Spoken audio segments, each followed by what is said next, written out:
Hi, everyone. Welcome back to Faith, Family, and Finances with Mommy Angel. I'm so grateful that you're here today. Thank you so much for spending a few minutes of your day with me. This is episode 8, and today we are going to talk about cross cultural marriages, some of the challenges that come with them, and how couples overcome them. This episode is based on my personal experience as a Filipina married to a Mexican American man. Every cross cultural marriage is different, but I hope that by sharing my story, it might encourage or help someone who is going through something similar. When my husband and I were still dating, everything seemed pretty smooth. We were actually in a long distance relationship, so most of our dates were online. We would watch movies or TV shows together virtually, and we spent a lot of time talking. One of the things we talked about a lot was family values. Because we were both practicing Catholics, we realized that we shared many of the same beliefs about faith, marriage, and family. That gave us a strong foundation and made us feel confident about building a life together. Eventually, we got married, and I moved here to the United States to start our new family. Now, this is when the real learning started. One of the first funny cultural moments we experienced happened in the kitchen. One day, I was making something that is very common in the Philippines, an avocado smoothie. In the Philippines, avocado is often used in sweet desserts. So, I added sugar, milk, and ice, and then I blended everything together. When it was done, I went to the bedroom quickly to get my phone. When I came back, I poured a smoothie into a glass and started drinking it. But the moment I took a sip, I was so surprised. It tasted very strange. It was sweet, salty, and I noticed there was something green leaves in it. So I asked my husband, "What did you do to my avocado smoothie?" And he said very casually, "Oh, I thought you were making guacamole." Apparently, while I was gone, he added salt and cilantro to my smoothie. For him, avocado is usually used for savory food like guacamole. For me, avocado is often used in sweet drinks or dessert. We both laughed so much that moment. But it also reminded us that even simple things like food can be very different from culture to culture. After that experience, I learned to let him know exactly what I was making in the kitchen so he wouldn't try to improve my recipe again. Another cultural difference we notice is how we eat our food. In the Philippines, it is normal for many Filipinos to use their hands when eating, especially when eating rice dishes. Of course, we also use spoons and forks, but using our hands is part of our culture. When I first did that here, my husband gently told me, "You know, we have forks and spoons here, so we don't have to use our hands." I understood that in the United States, there are different table etiquette expectations. So I tried to adjust and follow those customs when we were eating together or when we were around other people. This is one example of how, in cross cultural marriages, sometimes one or both partners need to adjust out of respect of each other's culture. Another interesting difference I noticed involves family finances. In many Filipino households, especially traditionally, like my parents, the wife manages the family budget. Many housewives take care of the money, the bills, and the budgeting for the family. But when I came here, I noticed that some households, or most households I knew, men often handle the finances, or sometimes couples manage it together in different ways. So we had to talk about how we wanted to manage our finances as a couple. Communication was very important.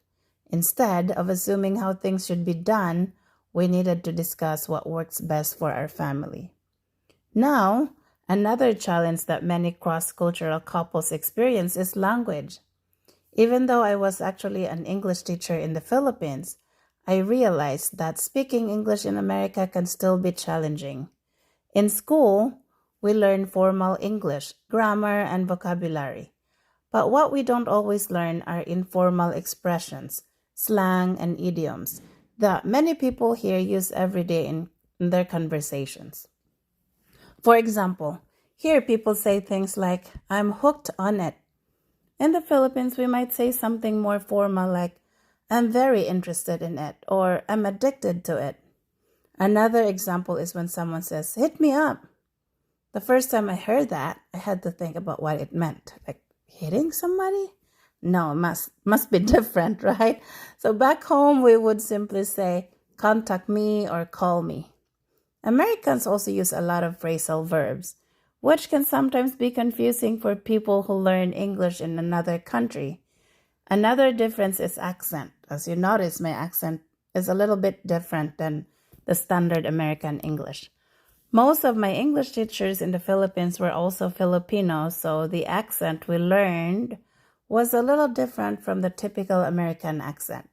For example, in the Philippines, we say graham crackers with a clear gray ham, 2 syllables. So we do gray and ham.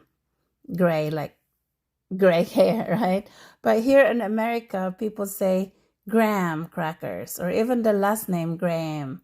Graham for me, and they say Miss Graham, just 1 syllable. So that's the big difference that my husband would not forget to mention when we would go buy graham crackers for my mango float. So I once told him, buy me some graham crackers. And he said, what is that? Graham crackers, the one we use for the mango float.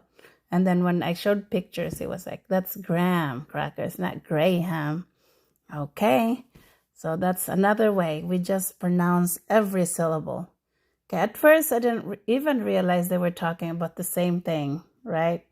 So moments like this can sometimes cause confusion, but they also create opportunities to learn and laugh together. In cross-cultural marriages, misunderstandings can happen, not because one person is wrong, but simply because we come from different backgrounds. So how do we overcome these challenges? From my experience, there are a few things that really help. First is communication. It's important to ask questions and clarify things instead of making assumptions. Sometimes we need to explain what something means in our culture. Second is patience. Learning a new culture takes time. Adjusting to new habits, new expressions, and new expectations doesn't happen overnight. Third is respect. Instead of trying to change each other completely, it's important to respect where each other person comes from. Our cultures are part of who we are. And finally, I believe the most important foundation in our marriage is faith. When challenges come, we try to remind ourselves that marriage is not about winning arguments. It's about growing together. We pray together, we communicate, and we try to support each other through our differences. Cross-cultural marriage can sometimes be challenging, but it can also be very beautiful. You get to learn new traditions, new foods, new perspectives, and sometimes even new languages. You grow not only as a couple, but also as individuals. And in our case, those little cultural surprises, like the avocado smoothie turning into guacamole, have become funny memories that we still laugh about today. So if you are in cross-cultural relationship or marriage, remember this: differences don't have to divide you.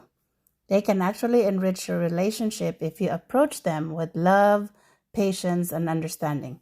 Thank you so much for listening to today's episode of Faith, Family, and Finances with Mommy Angel. If you enjoyed this episode, please consider sharing it with someone who might relate to this topic. And until next time, remember to keep building your life with faith, love, and wisdom. God bless you, and I'll see you in the next episode. And also, please don't forget to follow if you haven't done so. Again, I appreciate your time with me today. This is Mommy Angel, and I will continue to grow with you. I hope that by doing this, I will improve my confidence, my communication skills, my presentation using the English language, and also at the same time helping others survive or thrive in this new country. Thank you and have an awesome day.